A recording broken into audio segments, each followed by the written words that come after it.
नमस्कार, just India news में स्वागत है आपका। मैं हूं आपके साथ अभय शर्मा। खबरों की ओर करने से पहले नजर डालेंगे अभी तक की हेडलाइंस पर। हेडलाइंस के प्रायोजक हैं माइक्रोन, भारतीय कृषि में क्रांति, पृथ्वी रोटरी टिलर।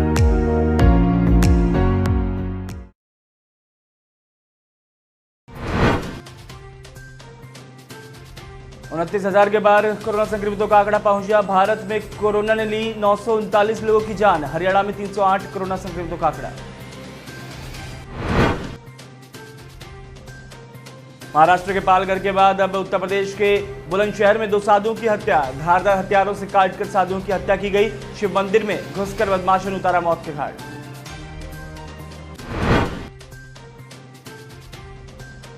भिवानी के लिए राहत और खुशी की खबर। दिल्ली पुलिस के सिपाही के परिजनों की आई नेगेटिव रिपोर्ट। भारतनगर निवासी अनिल में मिला था corona positive.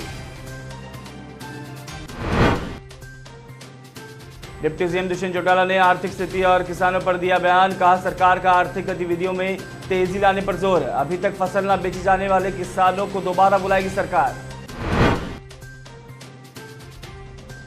DIG Ashok Kumar ने नाकों का किया निरीक्षण। दिल्ली बॉर्डर के नाकों पर लगाए जाएंगे सीसीटीवी कैमरे। नाकों पर प्रत्येक व्यक्ति की जानकारी रजिस्टर में होगी दर्ज।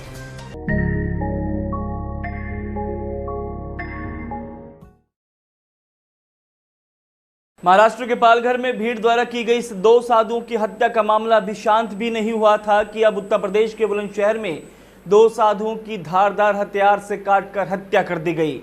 मिली जानकारी के अनुसार बुलंदशहर के अनूप शहर कोतवाली के गांव पगोना में स्थित शिव मंदिर पर पिछले करीब 10 सालों से साधु जगन्दास और सेवादास रह रहे थे। दोनों साधु मंदिर में रहकर पूजा अर्चना में लीन रहते थे। सोमवार की देर रात मंदिर परिसर में ही दोनों साधुओं की धारदार हथियारों से प्रहार कर हत्या कर दी गई। मंगलवार सुबह जब ग्रामीण मंदिर में पहुंचे तो उन्हें साधुओं के खून से लथपथ शव पड़े मिले। इसे देखकर कोहराम मच गया। बड़ी संख्या में ग्रामीण मंदिर पर पहुंचे और उसके बाद पुलिस ने मौके पर पहुंचकर जांच शुरू कर दी है। अभी तक ये पता नहीं चल पाया है कि इस साधुओं की हत्या किसने और क्यों की, लेकिन ये जरूर कहा जा सकता है कि पालघर के बाद अब बुलंदशहर में साधुओं को मौत के घाट उतारना किसी साजिश को अंजाम दे सकता है, जिससे समाज में विशेष समुदाय को भड़काने की कोशिश की जा सकती है। पुलिस इस मामले की जांच में जुट चुकी है। देश में कोरोना वायरस का कहर थमने का नाम नहीं ले रहा है। भारत में कोरोना संक्रमित लोगों का आंकड़ा अब 29,000 के पार पहुंच चुका है और 939 लोगों की जान जा चुकी है। ये रफ्तार दिन ब दिन बढ़ती ही जा रही है, जो कि चिंता का विषय है। तो वहीं हरियाणा की बात की जाए तो प्रदेश में 308 तक कोरोना संक्रमितों का आंकड़ा पहुंच चुका है। सोनीपत से एक बार फिर 2 कोरोना पॉजिटिव के मामले सामने आए हैं। सोनीपत में पिछले कुछ दिनों से आए दिन कोई ना कोई केस सामने आ रहा है, जिसने स्वास्थ्य विभाग की चिंता बढ़ा दी है। सोमवार को चंडीगढ़ में प्रधानमंत्री नरेंद्र मोदी के साथ वीडियो कॉन्फ्रेंसिंग के जरिए हुई बैठक के बाद उप मुख्यमंत्री पत्रकारों से बातचीत कर रहे थे। इस दौरान उन्होंने कहा कि सरकार प्रदेश में आर्थिक गतिविधियों में तेजी लाने पर जोर दे रही है। बैठक के बाद डिप्टी सीएम दुष्यंत चौटाला ने बताया कि बैठक में हरियाणा सरकार की तरफ से उठाए गए कदमों की जानकारी प्रधानमंत्री नरेंद्र मोदी को दी गई है। उन्होंने कहा कि बैठक में कोरोना महामारी और लॉकडाउन के बारे में चर्चा हुई। उन्होंने कहा कि 3 मई के बाद कैसे कोरोना वायरस से देश को बचाते हुए लॉकडाउन का पालन किया जाए, इस पर सभी राज्यों से अपने अपने सुझाव दिए। उप मुख्यमंत्री दुष्यंत चौटाला ने कहा कि सरकार आर्थिक गतिविधियों में तेजी लाने पर पूरा जोर दे रही है। उन्होंने बताया कि उद्योग से जुड़े 73 लाख श्रमिक और ईंट भट्टों पर काम करने वाले लगभग 2,17,000 श्रमिक काम के लिए वापस आ गए हैं। दुष्यंत चौटाला ने बताया कि सरकार ने ग्रामीण क्षेत्र के उद्योगों को परमिट जारी कर दिए हैं। उन्होंने कहा कि आने वाले दिनों में असंक्रमित क्षेत्र में उद्योगों को खोलने पर विचार किया जा रहा है। किसानों की फसल खरीद पर बोलते हुए दुष्यंत चौटाला ने कहा कि प्रदेश भर की मंडियों में फसल खरीद जोरों पर है।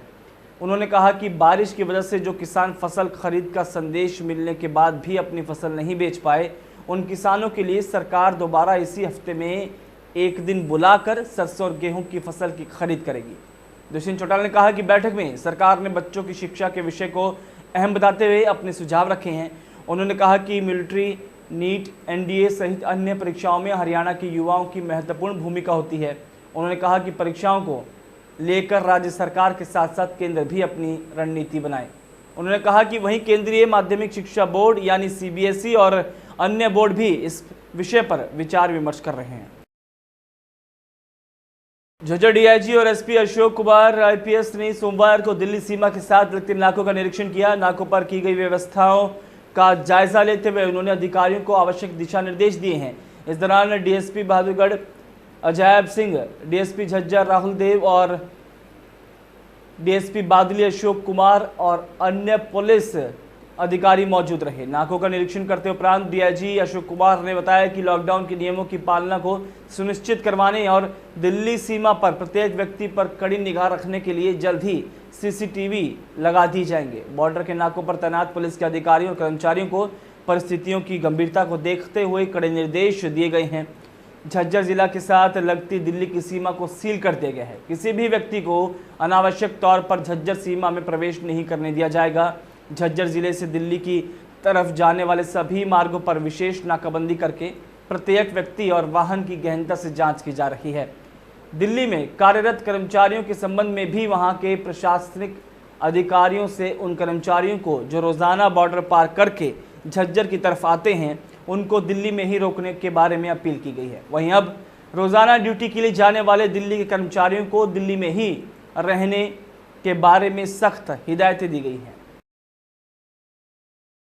पूरी दुनिया किलर कोरोना से जूझ रही है। ऐसे में इसे कोरोना योद्धाओं का भाग्य कहें या लोगों की जागरूकता की भिवानी में एक के बाद एक राहत और खुशी की खबर सामने आ रही है। ताज़ा मामला 24 अप्रैल को भारतनगर निवासी दिल्ली पुलिस के जवान में कोरोना संक्रमण मिलने के बाद उसके सभी परिजनों की रिपोर्ट नेगेटिव आने की है। कोविड-19 के जिला कोऑर्डिनेटर डॉक्टर राजेश ने बताया कि भिवानी से भेजे अभी तक के सभी 614 सैंपल की रिपोर्ट नेगेटिव आई है। बता दें कि 24 अप्रैल को दिल्ली में एक जवान की कोरोना रिपोर्ट पॉजिटिव आई थी। दिल्ली पुलिस का ये जवान भिवानी के भारतनगर का रहने वाला है। जैसे ही इंस्पेक्टर भगवान को इसका पता चला कि उसे सूचना के आधार पर दिल्ली पुलिस के इस 33 वर्षीय जवान अनिल के पिता, माता, पत्नी, भाई की पत्नी और दोनों भाइयों के 3 बच्चों को स्वास्थ्य विभाग की टीम ने एहतियात के तौर पर भिवानी चौधरी बंसीलाल नागरिक अस्पताल में आइसोलेट किया। इसके बाद इन सभी के सैंपल जांच के लिए रोहतक PGI भेजे गए। सोमवार दोपहर बाद इन सभी की रिपोर्ट नेगेटिव आने के बाद स्वास्थ्य विभाग के साथ साथ आमजन ने राहत की सांस ली है। भारतनगर की क्या रिपोर्ट आई? भारतनगर के अनिल कुमार के जो क्लोज कॉन्टेक्ट्स थे, परिजन थे, उनके 7 लोग थे कुल। उनकी सभी की सैंपल्स की रिपोर्ट अभी नेगेटिव आई है। ये बहुत ही राहत और खुशी की बात है हमारे भिवानी जिला के लिए। अब तक बात करें कितने सैंपल भेजे, क्या रिपोर्ट? अब तक हमने टोटल 614 सैंपल्स भेजे गए थे, जिनमें से सिर्फ 3 लोगों के पॉजिटिव पाए गए थे। बाकी सभी के सभी नेगेटिव, और वो 3 लोग भी पॉजिटिव हमने नेगेटिव करके डिस्चार्ज करके घर जा चुके।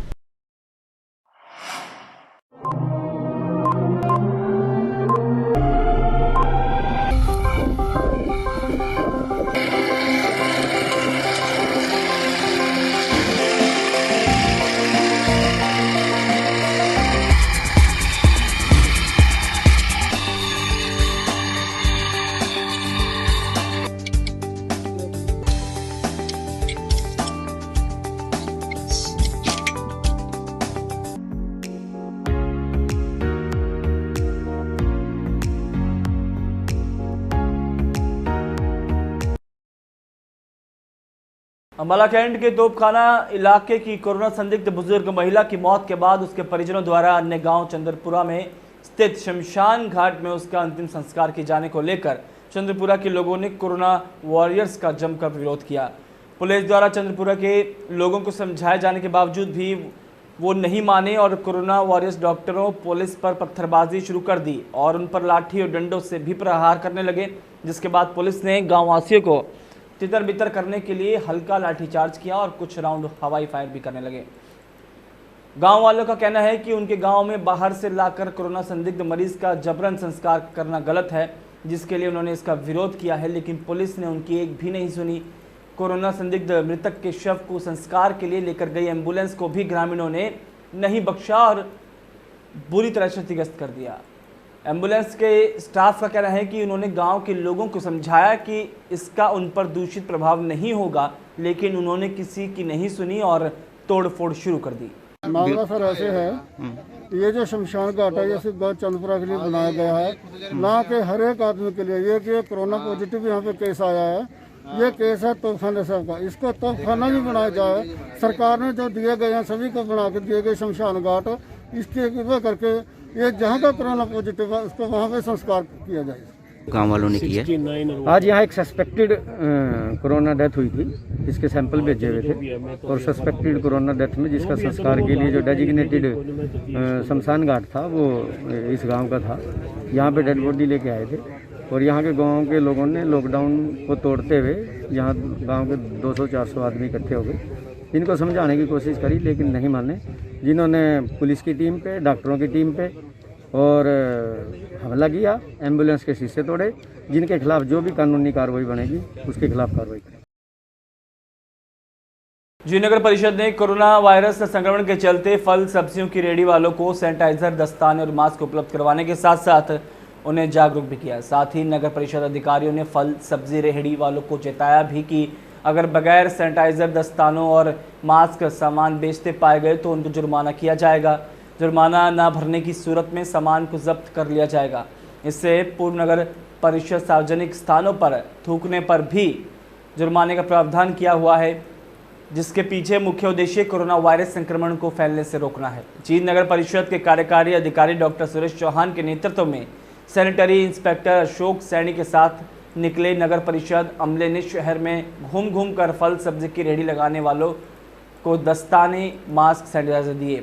साथ ही उपलब्ध करवाए गए सामान की उपयोगिता के बारे में बताया है। आज हमारे जितने भी मान रेडी वाले हैं या फल फ्रूट वाले हैं, इनको हमने सैनिटाइजर और ग्लव्स और मास्क वगैरह दिए हैं और इनको साथ में ये भी आदेश दिए हैं कि आगे भविष्य में आप डेली अपने ग्लव्स और सैनिटाइजर और मास्क लेंगे।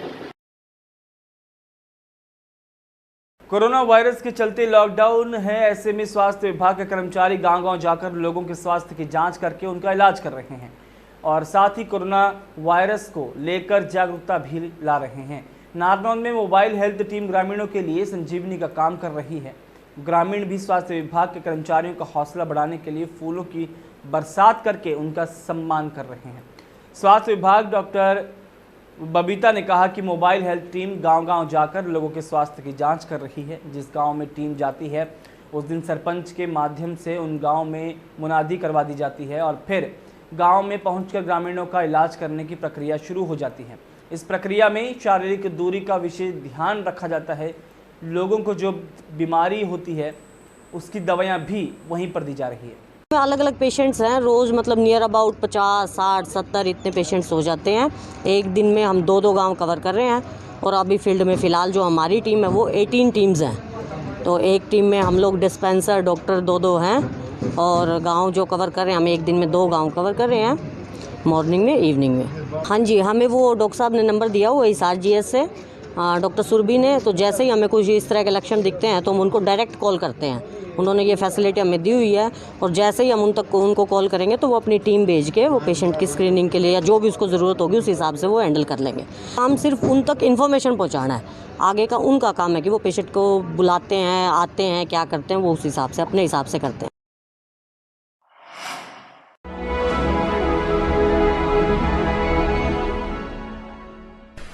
चाचा, आपने नया घर बनवाया है तो घर की छत पर कौन सी शीट लगवाई है? बेटा, मैंने अपने घर की छत पर एशियन शीट लगवाई है क्योंकि वो कभी न मिटने वाले ओरिजिनल निशान की चादरें हैं। साथ में ISI का चिन्ह, 5 साल की वारंटी के साथ साथ पैसों का सही मूल्य देने वाली वही इकलौती शीट्स है। क्योंकि नाम नहीं, पहचान जरूरी है।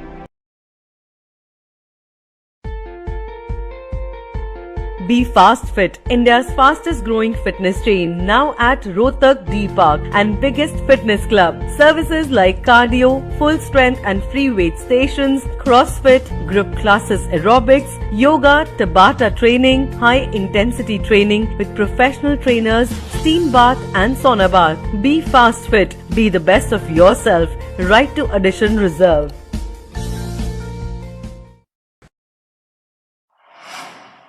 Welcome to John Wesley Convent. a prestigious, renowned and remarkable school of Rohtak. Excellent learning environment, standardized infrastructure and experienced faculty. Well-formed robotics lab, well-equipped science labs, world-class computer lab, well-stocked library, digital smart classrooms, excellent sports facilities, best transport service. John Wesley Convent, a school where your search comes.